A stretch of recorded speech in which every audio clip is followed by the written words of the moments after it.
Hi, I'm Susanna Weidenhammer, and this is Spring 2024 TTU, and I'm here to bring you an episode of Do You See What I See? Today we're going to talk about the anatomy and physiology of the eye. Let's begin.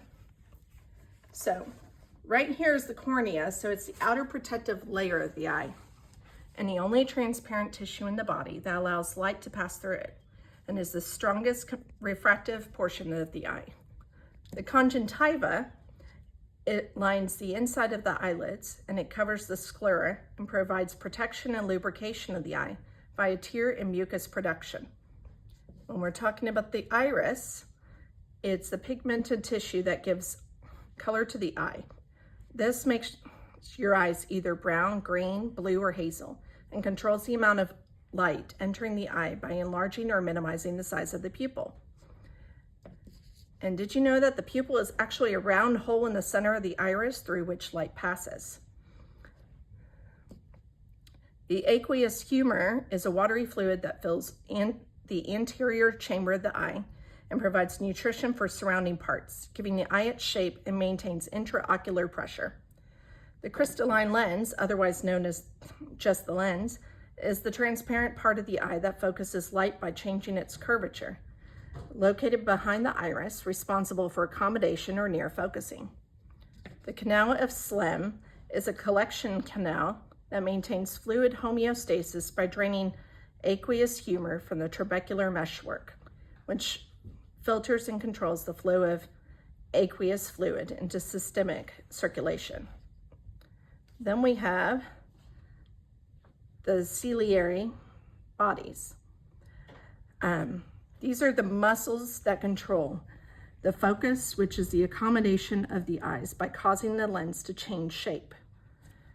The suspensory ligaments are the long fibers that connect the crystalline lens to the ring of ciliary muscles. And the vitreous humor is actually the gel-like substance that fills the posterior segment of the eye behind the lens. This actually contains most of the fluid for the eye. The optic nerve is the bundle of fibers that funnels information from the retina and sends it to the occipital cortex via the visual pathway to the brain via visual-related impulses. Think of it like if you were to plug a blender into an outlet. If the electricity was cut off, the information wouldn't get to the blender, so the blender wouldn't turn on and work. Same with the eye. If the message is not being sent to the brain, then the eye won't be able to work properly. We have the optic disc, which is also known as your blind spot. It doesn't contain any photoreceptors. The head of the optic nerve is where the ganglion cell axons exit the eye. So this is where you're not able to see anything, this particular spot. And then you have the macula, which is the thin out area of the retina. It provides high visual acuity and is almost exclusively cone receptor cells.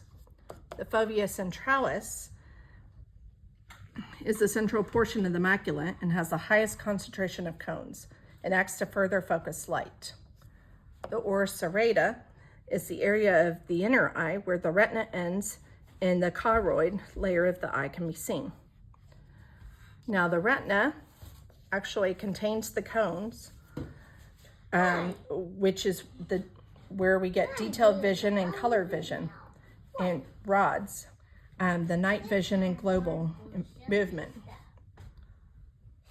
It converts light rays into electrical impulses, which are relayed to the brain via the optic nerve.